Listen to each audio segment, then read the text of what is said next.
사도행전 13장. 본문이 길어서 앞에 것은 아닌데 주보보다 달리 제작했습니다. 같은 맥락인데 23절에서 39절까지 제가 읽겠습니다. 사도행전 13장 23절부터 또 1절 13장 1절부터 읽어야 되는데 제가 앞에 것은 생략하고 뒤에 것을 읽겠습니다. 23절부터 하나님이 약속하신 대로 이 사람의 후손에서 이스라엘을 위하여 구주를 세우셨으니 곧 예수라. 그가 오시기에 앞서 요한이 먼저 회개의 세를 이스라엘 모든 백성에게 전파하니라. 요한이 그 달려갈 길을 마칠 때에 말하되 너희가 나를 누구로 생각하냐 나는 그리스도가 아니라 내 뒤에 오시는 이가 있으니 나는 그 발에 신발끈을 풀기로 감당하지 못하리라 하였으니 형제들아 아브라함의 후손과 너희 중 하나님을 경외하는 사람들아 이 구원의 말씀을 우리에게 보내었거늘 예루살렘에 사는 자들과 그들 관리들이 예수와 및 안식일마다 외우는 바 선지자들의 말을 알지 못하므로 예수를 정죄하여 선지자들의 말을 응하게 하였도다. 죽일 죄를 하나도 찾지 못하였으나 빌라도에게 죽여달라 하였으니 성경에 그를 가리켜 기록한 말씀을 다 응하게 한 것이라. 후에 나무에서 내려다가 무덤에 두었으나 하나님이 죽은 자 가운데 그를 살리신지라. 빌라도 갈릴리로부터 예루살렘에 함께 올라간 사람들에게 여러 날 보이셨으니 그들이 이제 백성 앞에서 그의 증인이라. 우리가 조상들에게 주신 약속을 너희에게 전파하노니 곧 하나님이 예수를 일으키사 우리 자녀들에게 이 약속을 이루게 하셨다 하며 시편 둘째 편에 기록한 바와 같이 너는 내 아들이라 오늘 너를 낳았다 하셨고 또 하나님께서 죽은 자 가운데서 그를 일으키사 다시 석음을 당하지 않게 하실 것을 가르쳐 이르시되 내가 다윗의 거룩하고 미쁜 은사를 너희에게 주리라 하셨으니 또 다른 시편에 일렀으되 주의 거룩한 자로 석음을 당하지 않게 하시리라 하셨느니라. 다윗은 당시 하나님의 뜻을 따라 섬기다 잠들 그 조상들과 함께 묻혀 석음을 당하였으되 하나님께서 살리시니는 석음을 당치 아니하셨나니 그러므로 형제들아 너희가 알 것은 이 사람을 힘입어 죄의 사함을 너희에게 전하는 이것이고 또 모세의 율법으로 너희가 의롭다 하심을 얻지 못하던 모든 일에도 이 사람을 힘입어 믿는 자마다 의롭다 하심을 얻는 이것이라. 아멘. 우선 대구 역사가 오래고 기독교 역사가 오래입니다만 윤영문 목사님이라는 분이 대구에서 목회를 하셨다고 전해지고 있습니다. 저도 잘 모릅니다. 이름만 들어서 아는데 이런 분 아시는지 모르겠습니다만 이 목사님이 기도 생활을 많이 하시고 은혜 생활을 해서 북면을 자주 나가셨던 모양이에요. 근데 기차를 타고 우리 경상도를 벗어나서 저 다른 지방에 그렇게 부흥회를 가셨던 모양이에요. 그런데 이분은 차림새가 그때만 하더라도 벌써 목사도 양복을 입고 이랬는데 양복도 안 입고 늘 한복을 고집해서 입고 가방도 없이 보자기에 성경을 사서 보자기 들고 이래 다니는 촌노와 같은 그런 생활을 목사님이 하셨다고 해요.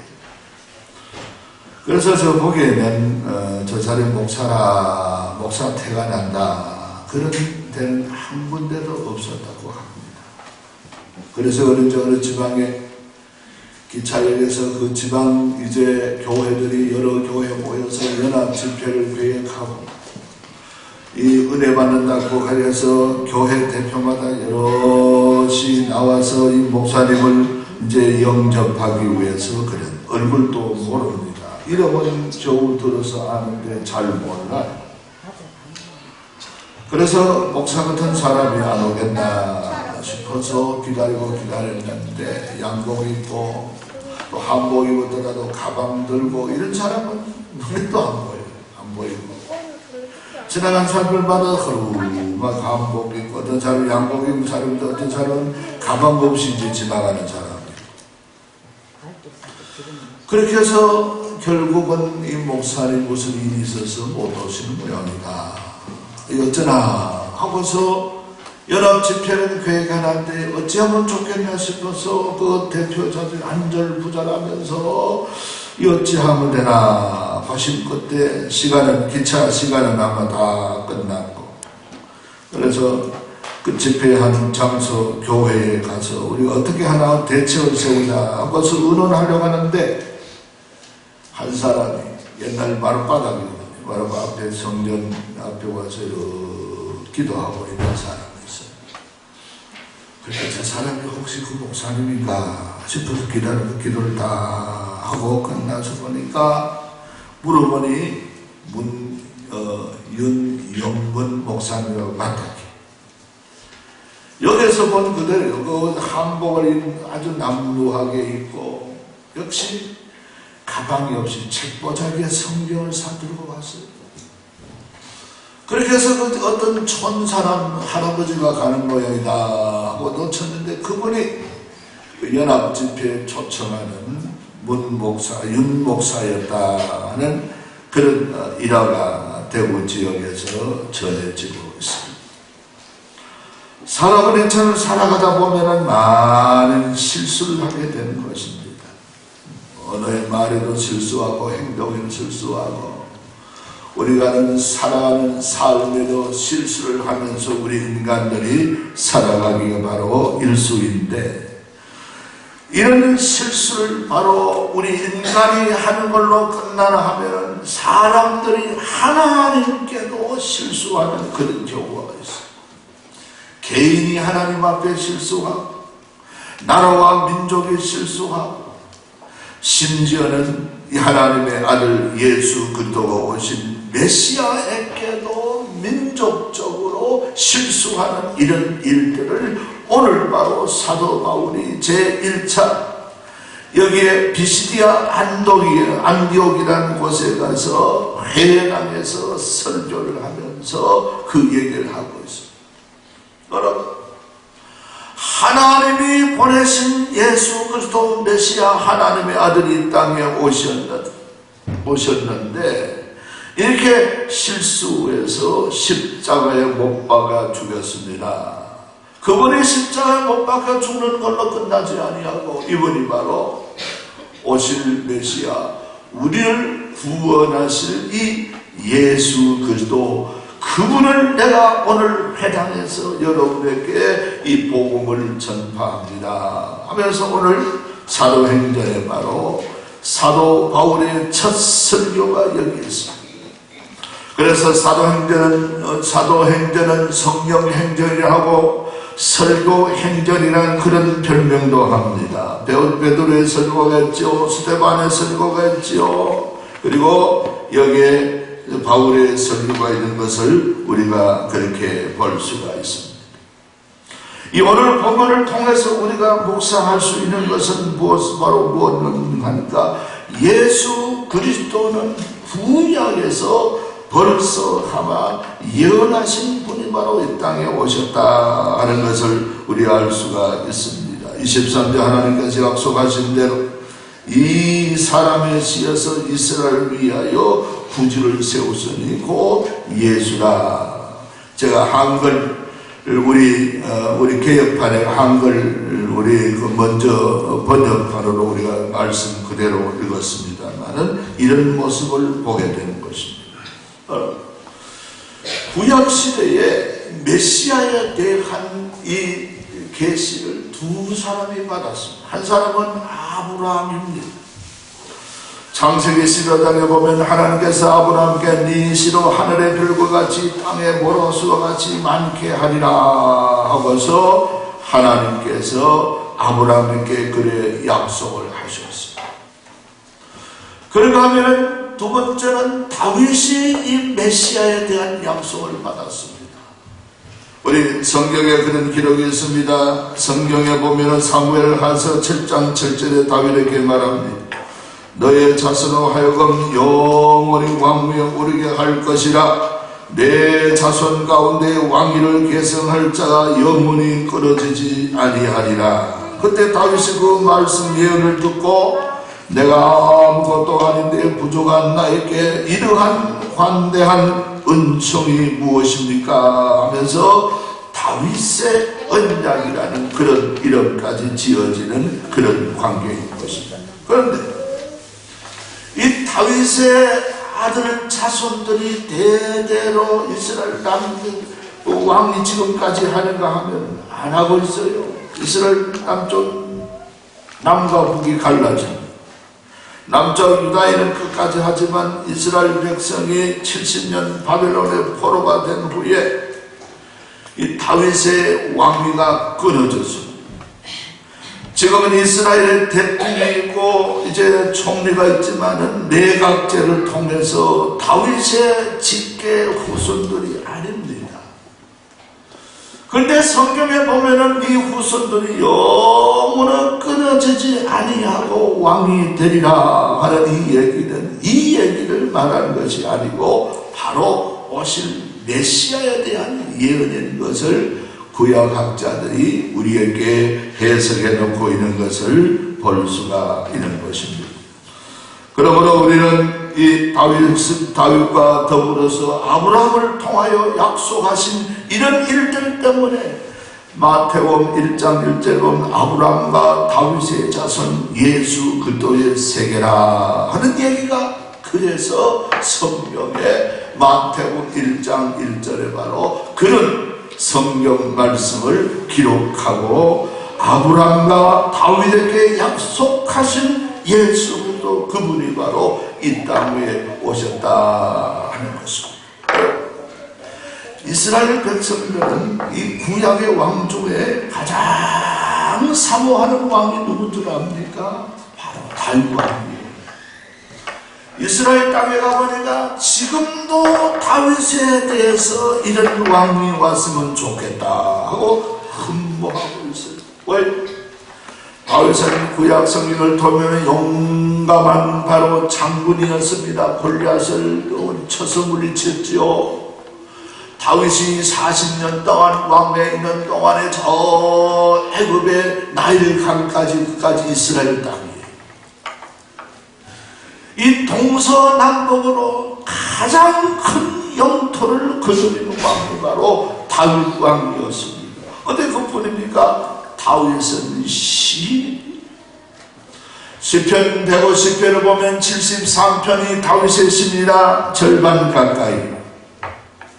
이런 놀라운 시편 23편 같은 이 시편은 우리 믿는 자도 우리 암송하지만 믿지 아니하는 자까지 훌륭한 문학의 평가를 하고 있고 이 세상을 떠나갈 때 가장 많이 읽는 성경, 가장 많이 암송하는 성경이 무엇이냐면 바로 시 23편이라는 이렇게 훌륭한 문학까지요. 그리고 다윗은 어떤 사람입니까? 다윗은 신앙가였습니다. 다윗에 대한 우리 구약 성경을 우리가 읽어보면 다윗은 늘 하나님을 의지했습니다. 나단 선지자를 통해서 책망받을 때 회개할 줄 알았습니다. 무엇이든지 하나님의 뜻을 물으면서 그렇게 산 사람이 바로 다윗이었는데 이 다윗이 바로 증언하는 그분이 바로 오실 메시아 예수 그리스도라는 것을 오늘 사도 바울이 오늘 이 비시디아 안디옥에서 설교하고 있는 내용이 바로 그런 내용이에요. 그분이 바로 예수 그리스도이시다 하는 것입니다. 여러분, 우리나라도 그렇고 옛날 중국 순나라 요순 같은 그런 사람입니다. 우리나라에 바로 세종대왕 같은 그런 훌륭한 왕이 있었을 때는 나라가 잘 되고, 우리 한글도 지금도 우리가 감사하면서 우리 글로 쓰고 있죠. 이런 훌륭한 왕들이 있을 때 나라가 태평하고 백성들이 참 행복한 삶을 살 수가 있습니다. 그러나 우리 연산군 같은 우리나라의 그런 사람들, 로마의 이 폭군인 네로 같은 이런 사람들, 황제가 되고 왕이 될 때는 얼마나 이 나라가, 세상의 백성들이 불안했겠습니까? 그러므로 이스라엘 백성은 지금도 고대하고 있는 것은 이 다윗 같은 왕, 다윗 같은 이 그리스도가 이 땅에 오셨으면 좋겠다 하는 그분이, 다윗이 말하는 이스라엘이 고대한 그분이 바로 메시아로 오신 분이 예수 그리스도인데, 이스라엘 왕뿐만 아니라 만민의 왕으로 이 땅에 오신 분이 바로 예수 그리스도이시라 하는 것을 여기서 우리에게 말씀해 주고 있는 것을 볼 수가 있습니다. 이 예수를 내가 구주로 고백하고 있습니다. 구약에서 말씀하고 있는 하나님의 분명한 그 약속된 그 그리스도, 이분이 바로 우리의 구주라 하는 것을 바울이 여기서 말씀하고 있습니다. 할렐루야, 할렐루야. 이 은혜를 감사해야 되겠습니다.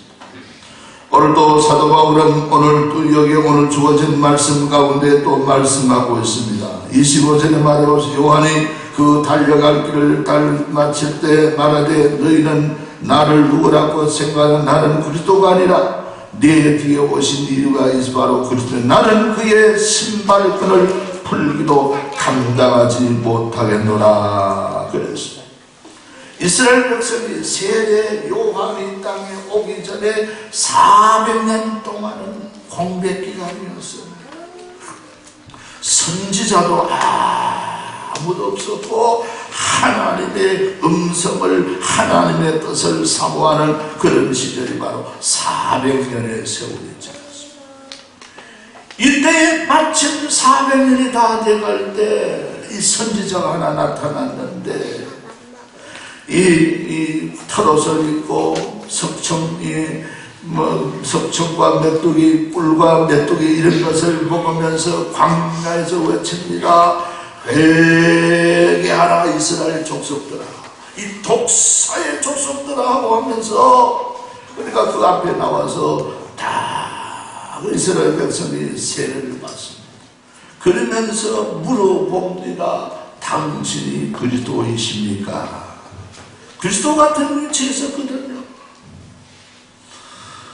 그런데 우리가 보통 사람 같으면, 그래 내가 그리스도다 이렇게 얘기했으면은 이 그리스도의 대접을 받을 터인데, 그를 아니하고 세례 요한은 나는 그리스도가 아니다, 그이보다 앞서서 오는 사람 그의 길을 평탄케 하고, 나는 그분의 신발끈을 묶고 풀어주기도 감당하지 못할 그런 존재이다. 내 뒤에 오시는 그이가 바로 그리스도이라 하고서 여기에 외쳐주는 것을 볼 수가 있습니다. 이런 이 정의에 사는 사람, 말씀대로 살고 말씀을 바로 증거하다가 순교할 세례 요한이 외치는 내 뒤에 오시는 그분이 바로 메시아 예수 그리스도이시라는 것을 말씀하고 있습니다. 우리 기독교 역사에 보면은 암브로시우스라는 이 감독이 있었습니다. 로마 바로 당시에 밀란이라는 곳에서 이 사람이 감독을 했었습니다. 유명한 설교자요. 아주 그때 당시에 굉장한 사람이었는데, 이때에 로마의 황제가 누구였고 하니까 데오도시우스 1세라고 이런 사람이었어요. 이 사람이 데오도시우스 1세가 기독교인이에요. 훌륭한 신자였습니다. 하나님을 잘 니케아 회의의 그 일들을 전부 신앙으로 받아들이고 바로 콘스탄티노플 황제 이후에 훌륭한 신앙이었는데, 저는 어쩌다가 통치하다 데살로니가의 이 반동이 일어났는데, 바로 반대자들이 통치자 이 반대하는데, 그렇게 해서 한 7,000명을 잡아다가 생명을 그렇게 학살하고 죽였습니다. 그런 가운데 로마 밀란에 가서 이 바로 감독인데 가서 예배를 드리려고 들어갈 때 이 감독이 나왔습니다. 못 오십니다. 교회 못 들어갑니다. 황제가 얼마나 기분이 나쁜지 처음에는 화를 내고 이랬습니다. 왜 내가 못 들어갑니까? 내가 황제인데. 당신은 황제라도 손에 피가 묻었습니다. 데살로니가의 그 수많은 생명의 피를 묻히고 회개하지 않고 당신이 이 성전에 들어올 수 없습니다. 들어오지 마시오. 황제가 아니라 어떤 사람이라도 못 들어갑니다. 회개하시오. 회개하지 않고는 당신이 절대로 하나님의 성전에 들어올 수 없습니다. 황제가 처음에는 화가면 얼굴 붉혔지만 가만히 생각, 신앙이니까 반성해서 그렇다. 내가 참 반동자만 며칠 잡아주게 되는데 거기에 연륜되는 7,000명을 내가 잡아주겠다. 내가 하나님 앞에 그 자리에서 성전에 들어가기 전에 무릎을 꿇고 바닥에서 울며 회개하고 눈물을 흘리며 하나님 용서해 주시고 내가 잘못했습니다. 내가 황제인데 내게 지적할 사람이 아무도 없었는데 이 감독된 이분이 정말로 하나님의 그 음성을 내게 들려주었습니다. 하나님 내가 회개합니다. 그리고서 회개하고서 그 성전에 들어가서 예배를 드리면서 나중에 이 감독님이 정말 주의 종입니다.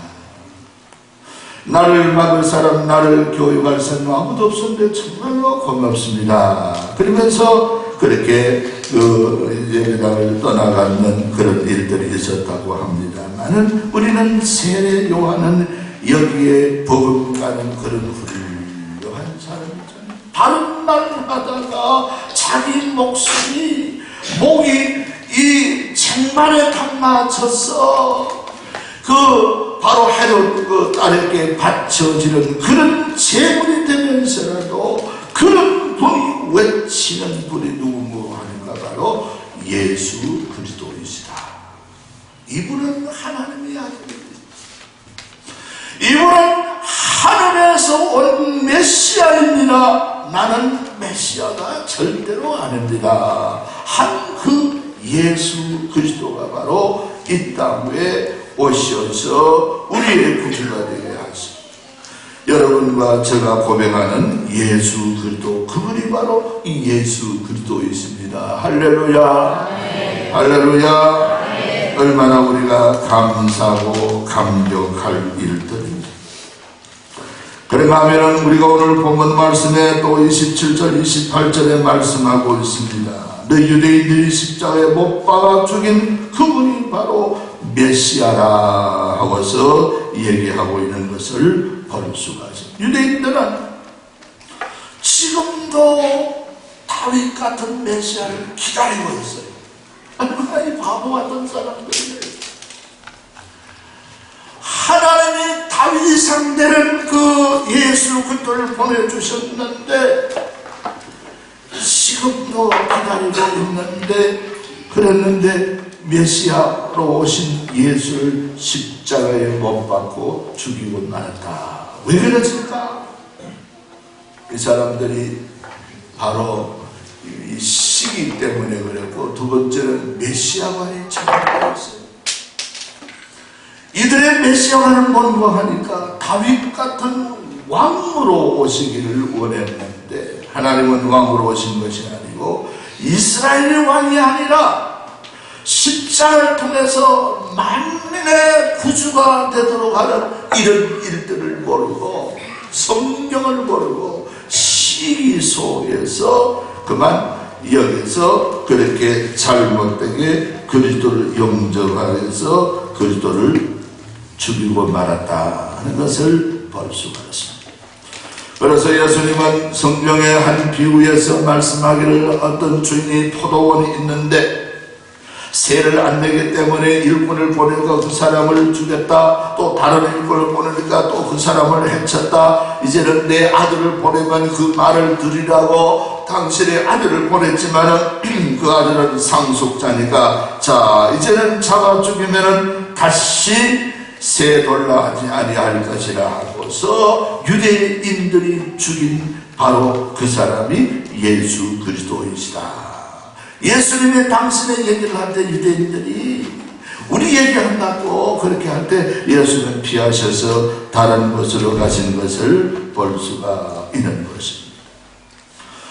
이렇게 사람들이란 것은 그렇습니다. 어떤 일을 고대하고 기다리다가 막상 그 일들이 이루어지게 되면 내 기대치에 미치지 못할 때 그것을 거부하는 수가 나요. 그것을 무시하고 멸시하는 경향이 많아요. 그렇기 때문에 우리는 하나님 앞에서 이렇게 오신 예수 그리스도가 오늘 말씀에 오늘 사도 베드로가 하고 있는 이 비시디안교 회당에서 하고 있는 결론이 뭡니까? 이분이 바로 예수 그리스도 그분이 우리의 죄를 용서하시기 위해 오신 메시아 그리스도다 하고 이처럼 외치는 것을 볼 수가 있습니다. 우리 한번 따라합시다. 예수 그리스도는 나의 구주시요 나의 주님이시요 만왕의 왕이십니다. 할렐루야. 이렇게 그분 민족이 실수했고 또 개인이 실수했고 이랬지만은 세대 요한의 증언과 다윗과 아브라함의 증언과 이런 일들을 우리가 볼 때 이스라엘 백성이 죽인 이분이 하나님은 전화위복을 해서 우리의 구주가 되시고 이분을 통해서 구원을 받는다 하면서 바울이 오늘 외치고 있는 말씀이 그런 얘기인 것입니다. 미국 밑에 있는 지리상으로 보면 바로 코미치죠. 큐바에 어떤 사람이 어떻게 잘못을 했는지 큐바 법에 어긋나서 총살행을 당하게 됐어요. 그래서 총살행을 당하는데 이분이 바로 아무리 변명을 얘기를 해도 큐바의 법정에서 들어주지 않아요. 당신은 사형입니다 하고 너무 그래서 감옥에서 자기가 사형 받을 날이 언제쯤 되겠다 예감으로서 이 큐바에 있는 미국 대사관, 영국 대사관에게 편지를 썼어요. 이 사람은 원래 영국 사람인데 미국으로 와서 미국 기화해서 미국 시민권을 갖고 있는 사람입니다. 그래서 이 영국 대사관하고 미국 대사관에 편지를 썼는데 편지가 며칠 후에 온다고 보니까 읽어보니 언제쯤 하고 이제 했는데 연락을 해보니까 이 사람 지금 오늘 사형 집행을 합니다. 이 영사관이 손쓸 방법이 없는 거예요. 이 촉각을 다투는 그런 게 있습니다.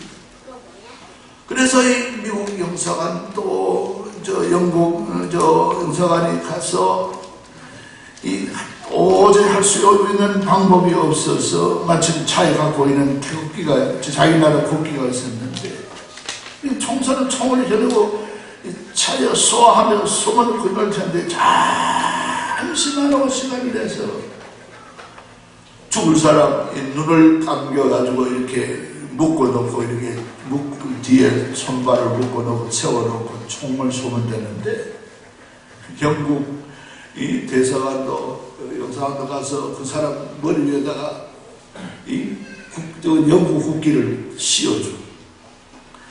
미국 영사관도 가서 지금 도저히 지금 뭐 법적으로 할 수 있는 시간이 없으니까 미국 그 성조기를 바로 그렇게 머리에 덮어져. 두 나라 국기가 머리에 덮어진 줄 모르고 서는 눈을 감고 가렸으니까 뭔가 더 덮는 모양이다 싶었겠죠. 그 사형 집행하는 사람이 소화소리를 못하고 중단을 했어요. 미국 국기와 영국 국기가 그 사형 머리 위에 덮어져 있는데 사형수를 쓰는 것이 아니라 미국 국기를 영국 국기를 향해 손을 그런 꼴이 되니까 이건 안 되겠다 싶어서 중단해서 나중에 법적인 절차를 밟아서 그 사람이 사형 집행해서 이제 살아나고 참 누명에서 벗어나는 그런 일이 있었다 하는 것입니다. 살아가는 성도는 우리는 극단적인 예로 율법으로 하면 우리는 다 죽어야 할 사람들, 우리는 다 사형을 집행을 받아야 할 그런 존재이지만 예수 그리스도의 그 피, 예수 그리스도의 흘려진 보혈로 우리를 덮어 지어주므로 우리가 하나님 앞에 살아나는 영생을 얻는 하나님의 귀한 백성이 된 것입니다. 할렐루야, 할렐루야. 그 은혜에 감사. 이런 일들을 위해서 하늘 보좌를 버리시고 오신 분이 바로 누굽니까? 예수 그리스도이시다. 할렐루야. 예수가 예수는 생명입니다. 예수 믿는 것은 산동하는 것이 아니에요. 마음 수양하는 것은 이상입니다. 그게 아닙니다. 생명을 얻는 것입니다. 이 예수 그리스도가 이 땅에 우리를 위해 이런 일들을 이루시기 위해서 이 땅에 소림으로 오신 것이 예수 그리스도이시라. 미국에 얘기 하나만 하고 우리가 말씀을 마치겠습니다. 동부에서 서부로 이사를 많은 사람이 이사를 했다. 두 마차가 많은 사람 중에 두 마차의 한 사람은 신앙의 자유를 위해서 동부에서 서부 지역으로 마차를 타고 가는 그런 마차가 있어요. 한 마차는 서부에는 금덩어리가 많다 해서 가는 마차가 있습니다. 실제로 와서 서부에 금을 캐러 가는 그 사람들이 금을 많이 캐다고. 그런데 금을 캐다 보니 돈이 많다 보니 흥청망청하고 술 먹고 노름하고 아편하고 권총으로 쏘고 싸움질하고 이런 이 결과밖에 없었다고. 그런데 신앙을 찾아간 이 사람들은 가다 보니까 서부 지역의 메마른 땅에 아무도 안 사는 그곳에 텐트를 치고 농사를 짓고 해서 나중에 그 지역에 놀라운 수확을 얻었는데 미화로 36억 달러라는 그런 수확을 나중에 거두게 되었다고 하는 것입니다. 금을 따라가는 사람들과 신앙을 따라가는 사람의 바로 가치가 여기에 사윤이 이렇게 결론 지어지더라. 우리는 누굴 따라갑니까? 우리는 무엇을 따라 지금 우리가 인생을 살아가고 있습니까? 예수 그리스도를 바라보고 믿음으로 저 천국을 향해 가는 하나님의 백성인 줄로 믿습니다. 그러므로 우리에게는 생명이 있고 은혜가 있고 이스라엘 백성이 실수하고 사람들이 실수한 이런 예수를 하나님이 우리의 구주로 세워주신 이 구주를 바라보면서 우리가 나아갈 때 놀라운 생명과 놀라운 은혜와 은총 속에 우리가 살아갈 수 있는 놀라운 길로 하나님이 인도해 주실 줄로 믿습니다. 그래서 예수는 나는 길이요 진리요 생명이었습니다. 이 길 질 생명을 부여잡고 우리 사람아 이 한 해를 보내고 새해를 맞이할 수 있는 우리 모두에게 주님의 이름으로 축복을 합니다.